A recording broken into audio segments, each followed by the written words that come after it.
Halo teman-teman, kita sekarang akan bahas soal tryout ekonomi yang kedua, tahun ajaran 2024-2025. Ini levelnya setingkat di atas tryout 1, teman-teman, memang agak sulit. Dan nanti di USP levelnya akan naik lagi, jadi dipersiapkan. Teman-teman kalau ada pertanyaan, silakan WA aku nggak apa-apa. Nomor WA aku ada di grup angkatan. Chat aja nggak apa-apa. Kita langsung mulai ya. Yang part pertama ini materi kelas 10 dulu. Oke, nomor 1. Pak Hamid adalah pedagang konveksi. Setiap awal tahun ajaran baru, permintaan terhadap pakaian seragam sekolah selalu meningkat. Pak Hamid sering mengalami kerepotan karena kurangnya tenaga kerja untuk memproduksi pesanan. Cara mengatasi masalah yang dihadapi Pak Hamid adalah, kalau ketemu soal seperti ini, udah jelas ya teman-teman. Caranya adalah kita cari permasalahan utama di teks itu apa. Kalau di sini kan permasalahan utamanya adalah Pak Hamid kurang tenaga untuk memproduksi pesanan seragam sekolah. Maka apa yang harus dilakukan? Ya, menambah tenaga kerja gitu. Berarti jawabannya yang C. Ini kayaknya apa? Jelas ya teman-teman.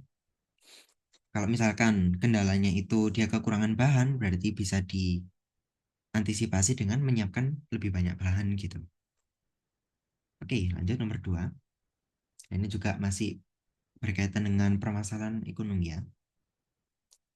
Seorang pengusaha konveksi pada saat musim laga Piala AFF Suzuki 2010 menerima banyak pesanan kaos yang bertuliskan nama pemain timnas. Pengusaha berencana meningkatkan kapasitas produksi dengan menggunakan mesin yang lebih canggih. Nah, di sini penekanannya di mana? Penekanannya adalah dia ingin menggunakan mesin yang canggih. Berarti kaitannya dengan apa? Dengan proses produksi. Jawabannya yang D, teman-teman. Aku ingatkan lagi kalau ini kan pertanyaannya tentang masalah ekonomi modern ya. Masalah ekonomi modern ada 3. Yang pertama, what, apa yang akan diproduksi. Lalu yang kedua, how, bagaimana cara memproduksi. Dan yang ketiga, for whom, untuk siapa barang diproduksi. Hati-hati ya teman-teman, karena terkadang opsinya itu mengecoh. Kayak ada bagaimana cara barang didistribusikan. Itu nggak termasuk masalah ekonomi modern teman-teman. Ekonomi modern penekanannya adalah bagaimana proses produksinya gitu. Lalu juga ada siapa yang memproduksi. Nah, itu juga jelas bukan. Karena pertanyaannya adalah for whom, untuk siapa, bukan who gitu ya. Maka harus dibedakan. Oke, lanjut. Nomor selanjutnya. Kita ke nomor 3. Ini kita diminta mengidentifikasi peran produsen. Oke, kita cek satu-satu ya teman-teman. Nomor 1, setiap berbelanja, Bu Tuti selalu melakukan tawar-menawar. Nah, ini jelas bukan. Berbelanja ini kegiatan konsumen ya teman-teman. Kegiatannya konsumen. Yang kedua, Pak Rudi mampu melakukan recycle atau daur ulang plastik menjadi tikar yang bermanfaat. Nah, ini termasuk. Kenapa gitu teman-teman? Produksi ya, kegiatan produksi itu artinya bisa dua teman-teman. Produksi itu dia bisa menghasilkan barang baru, dia bisa menghasilkan barang baru, atau dia bisa menambah nilai atau value barang itu. Jadi nggak selalu produksi itu kita bikin barang baru, bisa juga kita menambah nilai. Produksi yang menghasilkan barang baru apa? Misalkan kita bikin kue gitu ya, nah, itu produksi yang menghasilkan barang baru. Kalau menambah nilai gimana? Yang dilakukan Pak Rudi nih, awalnya plastik bekas gitu ya. Itu nilainya berapa sih teman-teman? Kalau dikiloin paling berapa sekilo? Tapi dia melakukan daur ulang biar jadi tikar yang bermanfaat lah, itu kan value-nya bertambah. Yang awalnya plastik harganya berapaan itu jadi tikar yang memang punya nilai jual gitu. Itu termasuk proses produksi teman-teman. Jadi dia menambah nilai barang. Oke, nomor 2 termasuk. Nomor 3, Farida selalu memilih warung tenda biru sebagai tempat menjual kerupuknya. Nah, di sini ada kata kunci menjual. Menjual ini juga termasuk kegiatan produksi, teman-teman. Yang keempat, agar sampai ke kantor tepat waktu, ayah memilih membeli motor daripada mobil. Nah, di sini ada kata kunci juga membeli. Membeli ini kan kegiatan konsumen ya teman-teman. Maka nomor 4 bukan. Yang nomor 5, pemilik pabrik tahu ditangkap polisi karena menggunakan bahan pengawet. Nah, apakah ini termasuk peran produsen? Ini termasuk teman-teman. Walaupun memang kegiatannya negatif ya, tapi termasuk. Karena dia adalah pemilik pabrik tahu dan dia menggunakan bahan pengawet. Ya kan itu termasuk di dia memproduksi barang gitu ya. Itu kan termasuk dalam kegiatan produksi. Maka termasuk. Jawabannya 2, 3, 5. Yang D. Gitu ya. Cukup jelas ini. Oke. Oke, nomor 4. Ini kita nampaknya akan ketemu terus ya teman-teman. Circular flow diagram ini dipahami benar-benar. Karena bentuknya itu macam-macam. Ada yang kayak gini. Terus kemarin di tryout 1 bentuknya beda. Di soal review paket 3 juga bentuknya beda. Nanti ada review paket 4 mungkin bentuknya beda lagi. Jadi dipahami teman-teman. Yang pertama perlu dilihat apa? Kalau ketemu circular flow diagram ini, yang pertama dilihat adalah unsur apa aja yang ada di sini. Pelaku ekonominya siapa aja.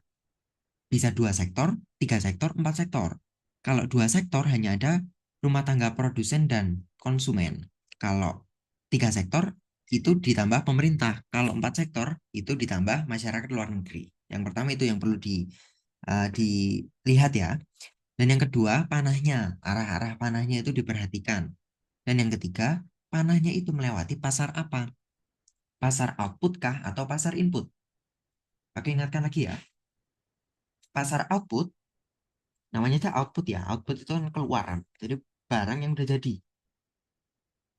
Barang atau jasa itu melalui pasar output, teman-teman. Kalau pasar input, namanya saya input. Kalau kita produksi kan harus ada yang masuk dulu sebelum bisa kita bikin sesuatu yang dikeluarkan gitu ya. Pasar input ini pasar faktor produksi. Ingat faktor produksi ada 4, ada SDA, SDM, modal dan kewirausahaan. Lalu nanti ada balas jasanya gitu ya teman-teman. Oke, kita cek pertanyaannya. Alur nomor 2 menunjukkan kegiatan apa? Cara identifikasinya gimana teman-teman? Pertama kita cek ininya, arahnya. 2 kan ini ya, arahnya dari sini ke sini, gitu kan? Arahnya ke situ. Kemudian cek dia di pasar apa? Oke, dia di pasar output. Berarti opsi yang ada kata kunci faktor produksi itu salah teman-teman. Karena dia melalui pasar output. Oke, yang A salah ini faktor produksi kan? Salah. Ya, ada lagi. Yang D salah, ada kata faktor produksi juga. Oke. Lalu kita lihat pelakunya siapa teman-teman? Masyarakat luar negeri dan rumah tangga produsen melalui pasar output. Oke. Berarti apa yang terjadi? Masyarakat luar negeri itu titik-titik ke rumah tangga produsen. Ya, berarti disimpulkan apa kalau melalui pasar output ya? Berarti masyarakat luar negeri membayar barang dari rumah tangga produsen. Ya kan teman-teman? Kan masyarakat luar negeri masuk ke rumah tangga produsen. Nah, dia ngapain toh? Kan nggak mungkin dia impor. Sorry. Nggak mungkin Pak masyarakat luar negeri itu mengekspor ke kita ya. Kita nggak mungkin sedang melakukan impor. Kenapa? Karena masuknya ke rumah tangga produsen gitu. Jadi ini tuh apa rumah tangga produsen ini kita ekspor ke luar negeri. Terus masyarakat luar negeri bayar ke kita. Nah, itu kan masih di pasar output ya, teman-teman. Jadi jawabannya yang itu. Di mana masyarakat luar negeri membayar balas jasa atas barang dan jasa yang diekspor oleh rumah tangga produsen. Yang B, teman-teman. Sorry. Yang B, balas jasa dibayarkan masyarakat luar negeri atas pemakaian barang dan jasa dari rumah tangga produsen. Nah, ini benar. Kalau yang A, ekspor faktor produksi oleh rumah tangga konsumen sehingga masyarakat luar negeri membayar biaya faktor produksi. Ini nomor 1, teman-teman. Ya kan? Panel nomor 1 itu. Selanjutnya, yang C, misal. Ekspor barang jasa oleh rumah tangga konsumen sehingga masyarakat luar negeri membayar utang kepada rumah tangga negara. Nah, ini aneh malah. Apa? eh flow-nya aneh, teman-teman. Yang pertama kesalahannya ekspor barang jasa kok oleh rumah tangga konsumen. Rumah tangga konsumen itu kan menyediakan faktor produksi ya. Kalau barang dan jasa yang menyediakan ya rumah tangga produsen gitu. Itu yang bagian pertama udah jelas salah. Bagian keduanya masyarakat luar negeri membayar utang kepada rumah tangga negara. Nah yang ekspor itu rumah tangga konsumen lah. Ngapain mereka bayar ke pemerintah kan gitu aneh ya. Itu jelas salah. Yang D, balas jasa yang dibayarkan masyarakat luar negeri atas pemakaian faktor produksi dari rumah tangga konsumen. Nah ini sama, ini nomor satu juga teman-teman. Ini nomor satu juga. Yang E, rumah tangga produsen membayar pajak kepada rumah tangga negara sehingga rumah tangga negara menyediakan fasilitas publik. Itu nomor empat teman-teman. Iya kan? Itu nomor empat. Oke, gini ya. Next. Oke, kita mulai berhitung lagi. Diketahui fungsi penawaran Q sama dengan 40 minus 3P. Lalu kita dikasih dua tingkat harga, dua barang yang diminta. Dan kita harus nyari titik keseimbangan pasar. Oke, titik keseimbangan pasar kata kuncinya adalah Q D sama dengan QS ya. Ta? Q itu quantity, D itu demand, S itu supply ya teman-teman. Demand itu permintaan, supply itu penawaran. Q D sama dengan QS. Yang diketahui apa? Fungsi penawaran berarti QS.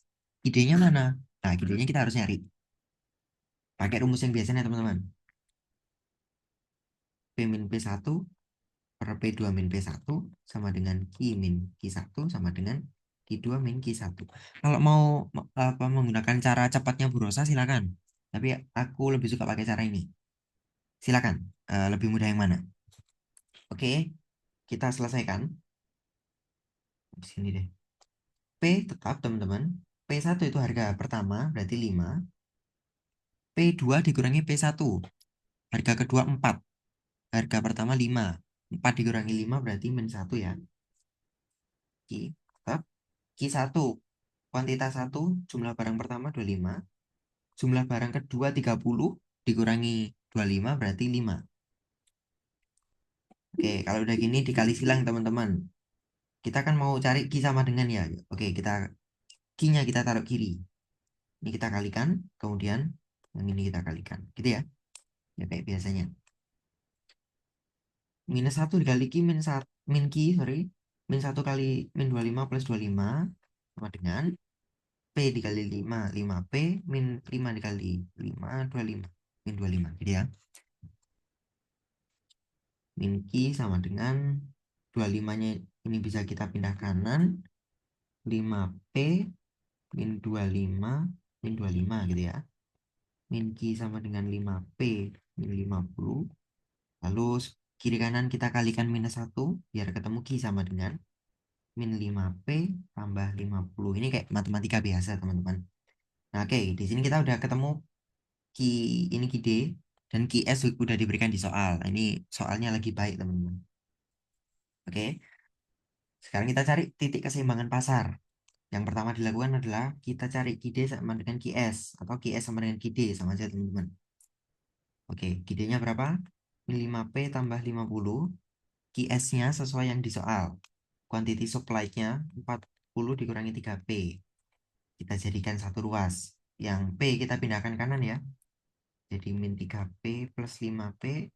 Yang angka kita taruh di kiri berarti 50 kurangi 40. Ini ya. 50 kurangi 40, 10. Min 3P plus 5P, 2P. Berarti P-nya 5. Oke, kita ketemu P. Setelah itu apa yang dilakukan? Kita masukkan P ke salah satu fungsi. Misalkan fungsi Gide ya. Gide gini. Sama aja. Mau dimasukkan ke QS juga sama aja. Hasilnya akan sama. Pokoknya pilih salah satu yang lebih mudah. Kita pilih QID misalkan. QID kan min 5P plus 50 ya. P-nya kita ganti 5. Min 5 dikalikan 5 berarti min 25 plus 50. Q-nya adalah 25. Ingat teman-teman, titik keseimbangan ya atau equilibrium. Equilibrium itu pastikan Q P. Nih titik koordinatnya ya Q, P, bukan P, Q. Hati-hati. Kadang ada yang opsinya dibalik-balik soalnya. Berarti jawabannya adalah 25,5. Yang mana? Yang B. Oke. Ini memang harus dibiasakan ya teman-teman. Untuk ngerjakan tipe soalnya kayak gini tuh harus terbiasa. Jadi soal-soal yang sudah diberikan Bu Rosa, silakan dikerjakan. Nanti akan ada sekian ratus soal juga di paket 4 yang diberikan. Bisa dibiasakan untuk dikerjakan gitu ya. Kalau mau tanya silakan WA aku boleh, WA Bu Rosa boleh, WA Bu Lydia, Pak Wawan silakan gitu ya. Oke, kita lanjut ke nomor yang ke-6. Oke, ada dua pendekatan dalam mengukur kepuasan konsumen, yaitu pendekatan kardinal dan ordinal. Kita harus kenal dulu sama mereka berdua nih ya, teman-teman. Jadi ada yang namanya teori kepuasan konsumen, teman-teman. Di ekonomi mikro ya, materi kelas 10, ada yang dinamakan teori perilaku konsumen. Yang kita pelajari di SMA ada dua, teman-teman. Bentar, aku pindah dulu biar bisa diberi catatan.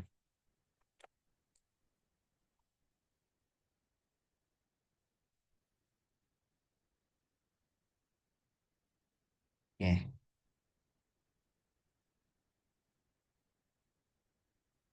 ini ya. Teori perilaku konsumen ada dua. Dua pendekatan ya, teman-teman. Pendekatan kardinal dan ordinal. Yang pertama itu kita kenal namanya hukum Gosen satu. Kalau ini memang cenderung hafalan ya, teman-teman. Biasanya muncul satu soal tapi kita nggak tahu tipenya yang kayak gimana. Hukum Gosen satu atau pendekatan kardinal. Pendekatan kardinal ini dia menggunakan satu apa? Sorry, satu kurva yang namanya kurva diminishing, sorry, dimin, gitu, diminishing marginal utility. Kita bahas singkat aja ya teman-teman. Diminishing itu artinya berkurang, berkurang. Marginal utility, marginal itu artinya tambahan, utility itu artinya kepuasan. Jadi kepuasan tambahan yang semakin berkurang. Maksudnya gimana? Jadi hukum Gosen satu. Andaikan kita sedang berolahraga nih ya teman-teman. Kita lagi selesai olahraga, kita kan haus ya. Kita butuh minum. Kita minum satu gelas air. Ah, puas gitu ya. Kita minum satu lagi. Oh, makin seger. Kita minum satu lagi. Oke, masih enak. Tapi kita minum satu lagi, satu gelas lagi. Lama-lama kembung muntah kita, ya enggak? Nah, itu kan berarti seiring bertambahnya kepuasan, itu akan ada titik di mana kepuasannya berkurang. Mungkin kita minum satu, dua, tiga gelas air, kita masih puas. Kepuasan kita masih bertambah. Tapi begitu kita minum 10 gelas air, kepuasan kita berkurang, bahkan minus. Kita bisa muntah gitu ya, kembung muntah. Itu teori kardinal, teman-teman. Teori diminishing marginal utility ya. Nah, dia cara pengukurannya gimana dengan satuan utilitas. Utilitas ini tadi anu ya, kepuasan ya. Jadi kepuasannya itu dihitung, teman-teman. Maka hukum Gosen satu ini dia sifatnya objektif karena menggunakan hitungan, teman-teman. Dia pakai hitungan. Gitu ya. Ini hukum Gosen satu. Nah, ada juga hukum Gosen dua.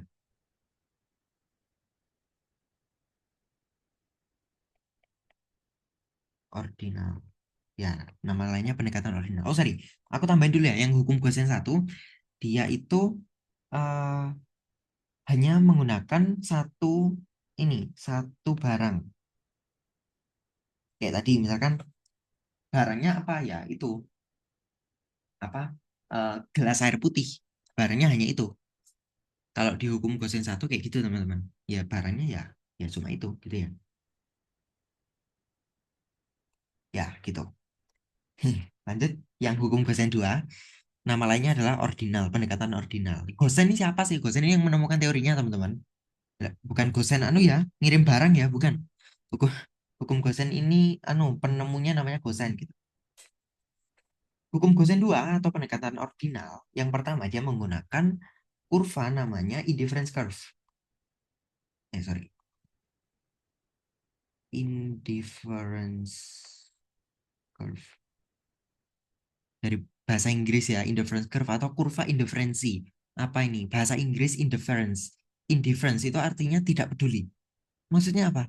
Nggak peduli, nggak peduli barang yang diproduksi ini, sorry, barang yang dikonsumsi ini berapa, kepuasan kita akan tetap sama. Itu dihukum Gosen 2, teman-teman. Nah, kita lanjut dulu. Dia pendekatannya dengan mengurutkan tingkat kepuasan.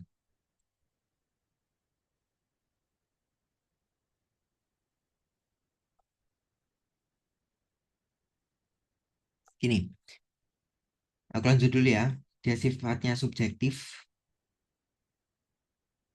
karena menggunakan selera. Dan yang ketiga, dia ada dua barang. Yang keempat. Nah, gini. Cara kerjanya hukum Gosen 2, teman-teman. Kita punya dua barang. Misalkan, ah, apa ya, pecel karo gado-gado gitu ya. Pecel sama gado-gado. Ini aku nih. Ada dua barang, pecel dan gado-gado. Aku, kalau aku mau makan satu porsi pecel dan 5 porsi gado-gado, itu sama kenyangnya dengan aku konsumsi 2 pecel dan 3 gado-gado. Misal gitu, teman-teman. Itulah hukum Gosen 2. Jadi, barang A aku konsumsi 1, barang B 5. Itu kepuasannya sama dengan barang A aku konsumsi 2, barang B 3. Nah, itu hukum Gosen 2 itu kayak itu, teman-teman. Jadi nggak peduli mau apa pilihan yang pertama tadi atau pilihan porsi yang kedua, ya aku nggak peduli karena sama-sama kenyang, sama-sama puas gitu. Makanya namanya indifference curve. Dan sifatnya subjektif karena berdasarkan selera. Lah, aku sama kamu mungkin beda. Sama Bu Rosa mungkin beda seleranya gitu kan. Makanya dia subjektif, per orang beda gitu. Dan cara bikin atau cara pendekatannya gimana? Ya mengurutkan tingkat kepuasan. Ya itu tadi diurutkan kalau eh, konsumsi 1 barang A dan 5 barang B, kepuasannya berapa dan seterusnya gitu teman-teman. Itu untuk hukum kosen 1 dan 2. Oke, kita cek opsinya, teman-teman. Mana yang benar? Yang A, dalam pendekatan kardinal, kepuasan konsumen diukur dengan satuan utilitas. Oke, benar. Ordinal, kepuasan konsumen diukur dengan mengurutkan tingkat kepuasan. Ini benar ya, teman-teman. Yang A benar, sesuai penjelasanku tadi. Yang B, dalam pendekatan kardinal, kepuasan konsumen diukur dengan angka kardinal. Ini salah, nggak ada ya, teman-teman, angka kardinal. Oke, yang C, pendekatan kardinal menggunakan alat analisis marginal utility. Oke, benar. Pendekatan ordinal menggunakan alat analisis total utility. Ya, ini kurang tepat, teman-teman, karena dia ranahnya sudah di luar pendekatan ordinal ya. Yang D, pendekatan kardinal dengan kurva indifferent ordinal marginal utility. Ini terbalik, teman-teman. Harusnya kardinal yang marginal utility, ordinal yang kurva indifference. Lalu yang E, kardinal kepuasan secara subjektif, ordinal objektif. Kebalik ya. Kardinal yang objektif, ordinal yang subjektif. Oke, itu teman-teman. Eh, ya panjang. Kita nggak tahu yang dikeluarkan tuh ciri yang mana gitu ya. Dah gitu, itu hukum kosen. Paham ya? Nah, nggak paham tanya OWA nggak apa-apa. Atau kalau di sekolah ketemu tanya aja nggak apa-apa. Gitu ya, lanjut. 7. Oke, materi manajemen. Fungsi manajemen perencanaan. Di video sebelumnya, aku lupa yang mana. Aku udah jelasin ya teman-teman beberapa fungsi manajemen. Ada fungsi manajemen, kalau nggak salah itu ada planning, ada organizing, ada actuating atau directing, sama controlling. Minimal ada 4 ini, teman-teman. Planning itu perencanaan, ya direncanakan aja. Organizing itu pengorganisasian kaitannya dengan penempatan sumber daya, entah itu SDA, SDM, anggaran, itu masuk di organizing. Kalau planning tadi kayak bikin program kerjanya, bikin proposalnya gitu. Actuating atau directing. Actuating ini eh, pelaksanaannya. Directing itu ya seorang manajer harus bisa memimpin anak buahnya dalam melakukan programnya. Kadang ada yang dua fungsi ini dipisah, ada yang digabung ya sama aja lah. Intinya kaitannya dengan pelaksanaan ya teman-teman. Kalau controlling itu kaitannya dengan evaluasi atau perbaikan atau uh, quality control gitu ya teman-teman. Itu controlling. Oke, kita cek mana yang planning. Yang nomor satu, bagian keuangan melakukan audit. Audit ini apa sih? Audit itu pengecekan teman-teman apakah laporan keuangan itu sama dengan eh, keadaan aslinya atau enggak. Apakah ada yang kurang, apakah ada penipuan gitu ya. Itu audit. Jelas audit ini controlling. Berarti yang nomor satu enggak termasuk. Yang kedua, perusahaan autobus setiap setahun sekali melakukan pemeriksaan. Nah, ini pemeriksaan terhadap kondisi kelayakan. Pemeriksaan ini juga controlling ya, teman-teman. Quality control. Apakah bis itu masih layak dipakai atau enggak gitu. Tiga, perusahaan mempersiapkan pemrograman untuk produk yang baru. Nah, program ini kan lagi bikin program ya dia. Program kerja produk baru ya, itu masuk planning. Manajer perusahaan menyusun skema kerja. Itu kan dia planning juga ya untuk divisi baru lagi. Ada kata kuncinya baru-baru ini. Itu juga planning. Nomor lima, pimpinan perusahaan merencanakan program kerja. Ini merencanakan selama 1 tahun mendatang. Lah kan berarti di masa depan ya, berarti dia juga ikut termasuk planning. Jawabannya 3, 4, 5, teman-teman. Oke, gitu ya. Kita lanjut. 8. Apabila pembeli dan penjual sangat banyak, sehingga pembeli atau penjual secara perseorangan tidak dapat mempengaruhi situasi pasar, jenis pasar ini disebut pasar persaingan sempurna. Pasar persaingan sempurna ini ciri-cirinya ya teman-teman. Aku udah pernah bahas belum ya? Kayaknya belum ya. Oke, ciri-ciri pasar. Hmm, kalau persaingan sempurna itu dia pembeli banyak, eh, ya pembeli pasti banyak ya di pasar pasar manapun kecuali satu nanti ada. Pembeli itu pasti banyak teman-teman. Yang kita pelajari pembelinya selalu banyak ya. Penjualnya juga banyak kalau di pasar persaingan. Penjual banyak, lalu eh, mereka semua ini sebagai price taker. Price taker itu artinya apa? Price take ya. Mereka cuma menerima harga yang udah ditentukan di pasar. Mereka cuma nerima. Mereka nggak punya kemampuan untuk mengganti harga. Lah, contohnya apa sih pasar persaingan sebenarnya kayak pasar buah tuh loh teman-teman. Orang jualan mangga ya, sekilo 23.000. Bisa nggak dia jualan sekilo 10.000 gitu? Ya nggak bisa, no, rugi kan? Wong dia 23.000 itu aja, untungnya nggak banyak gitu kan. Kalau dia mau naikkan 1 kilo 50.000, bisa nggak? Ya nggak bisa lah, nggak ada yang beli nanti, gitu kan? Makanya dia sebagai price taker aja gitu. Dan juga barangnya homogen. Ini mungkin apa agak agak advance ya teman-teman materinya, tapi aku ajarkan aja sebagai apa ya wawasan lah. Takutnya di OSP muncul kan kita nggak tahu ya di pas OSP gimana gitu. Itu. Nah terus kemudian ada yang kedua, aku tambah di bawah ya, pasar monopolistik. Pasar monopolistik ini, teman-teman, mirip dengan pasar persaingan sempurna. Pembelinya banyak, penjualnya juga banyak, gitu. Nah, tapi dia barangnya homogen,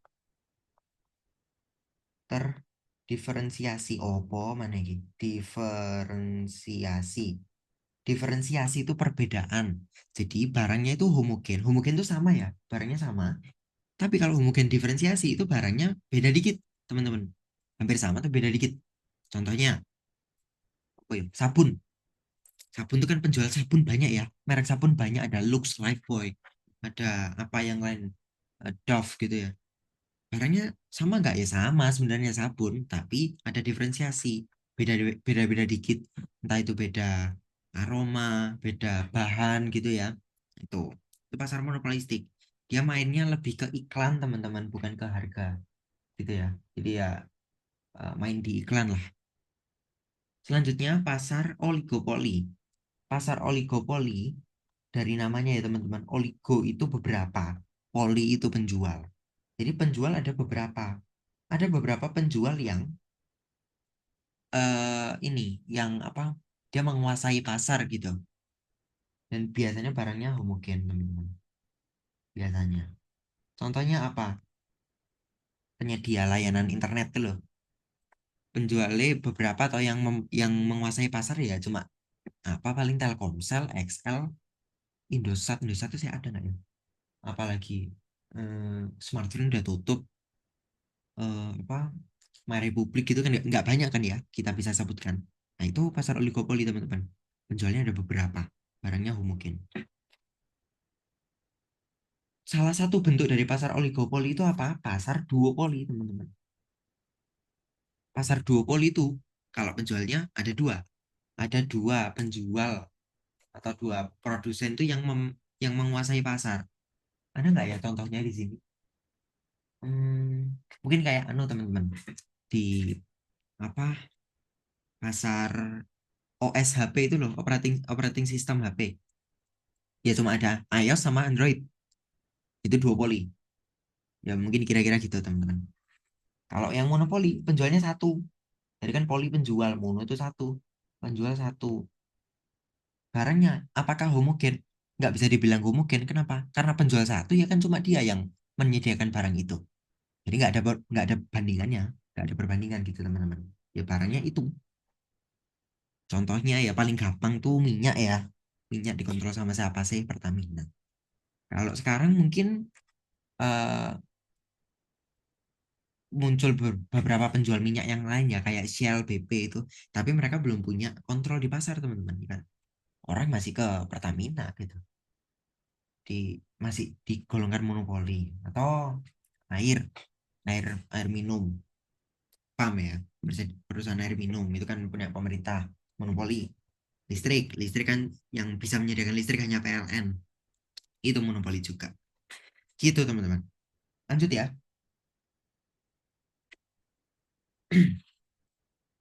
Oke, dari data di atas yang merupakan masalah ekonomi makro.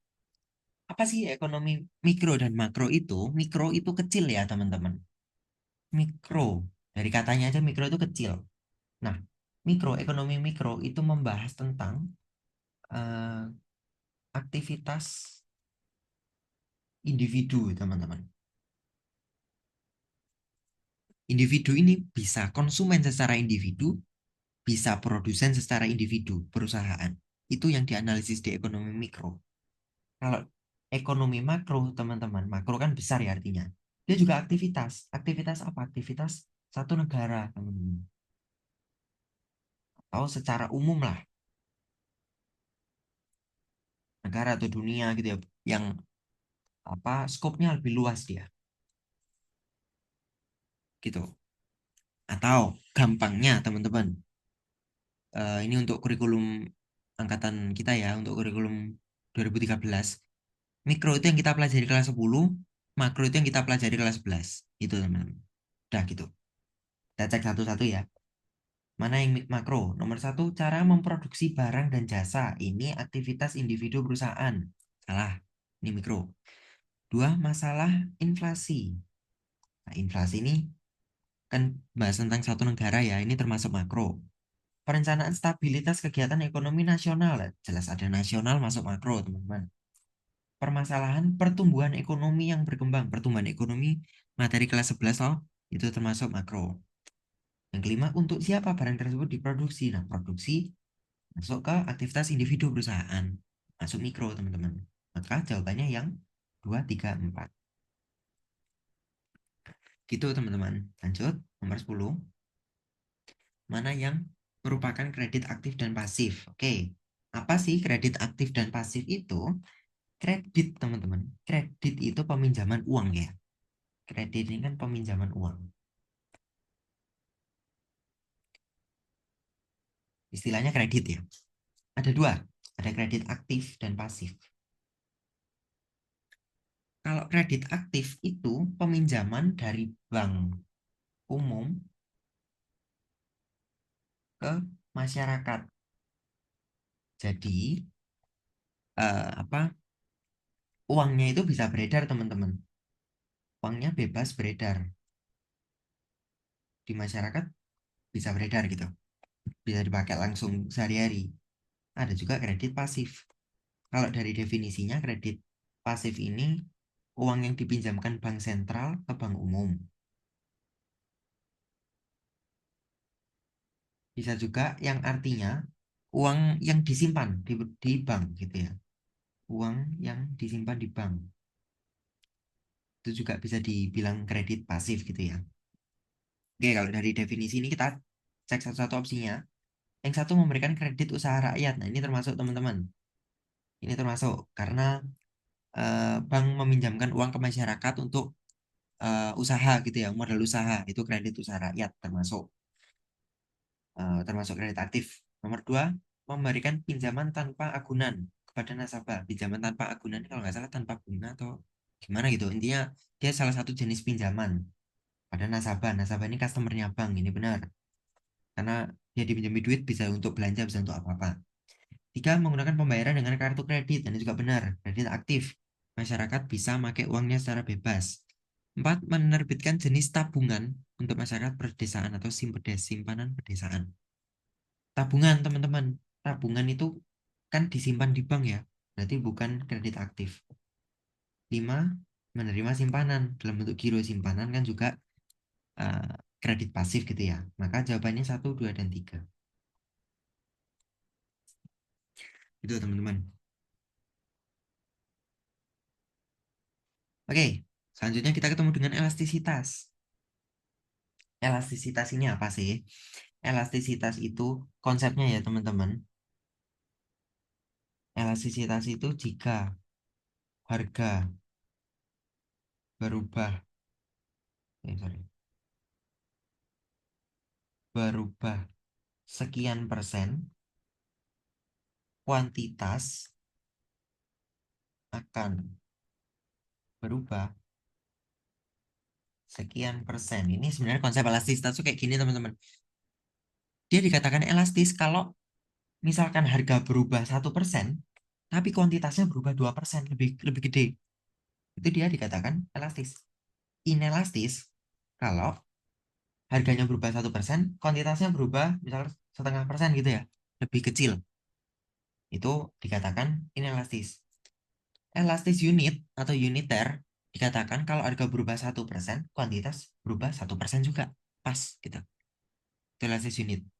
Kalau elastis sempurna itu eh, harga berubah sedikit, kuantitasnya itu langsung berubah sangat banyak. Bahkan apa hampir tak hingga apa disimbolkan dengan tak hingga biasanya teman-teman. Gini. Nah, kalau inelastis sempurna apa? Harga berubah berapapun gitu ya, kuantitasnya itu tetap tetap nggak berubah gitu. Oke, itu apa konsepnya dulu, konsep elastisitas kayak gitu. Terus ada 5 jenis teman-teman. Elastis itu kalau kalau apa nanti setelah kita hitung elastisitasnya itu dapat lebih dari satu, inelastis kalau kurang dari satu, unit itu kalau pas satu, elastis sempurna ini kalau tak hingga, inelastis sempurna ini kalau nol. Gitu. Oke, kita hitung ya teman-teman. Rumusnya apa? P per Q dikalikan delta Q per delta P. Delta itu artinya selisih dan angkanya tidak minus ya teman-teman. Angkanya nggak minus, pokoknya selisihnya aja gitu.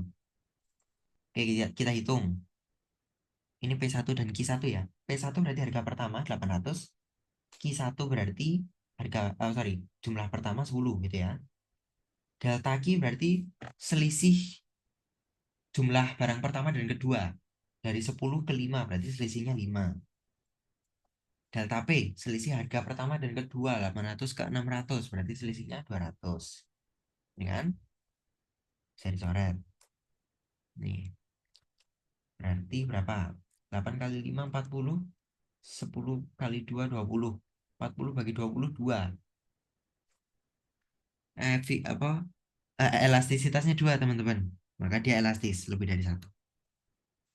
Nah, ini silahkan diingat juga rumusnya. Berarti rumus yang perlu diingat ini lalu yang pertama tadi ya. Mana tadi? Nah, ini. Yang apa? Menghitung keseimbangan ini juga dihafalkan gitu. Oke, itu teman-teman untuk materi yang kelas 10. Kita lanjut ke part selanjutnya, materi akuntansi ya, kelas 12.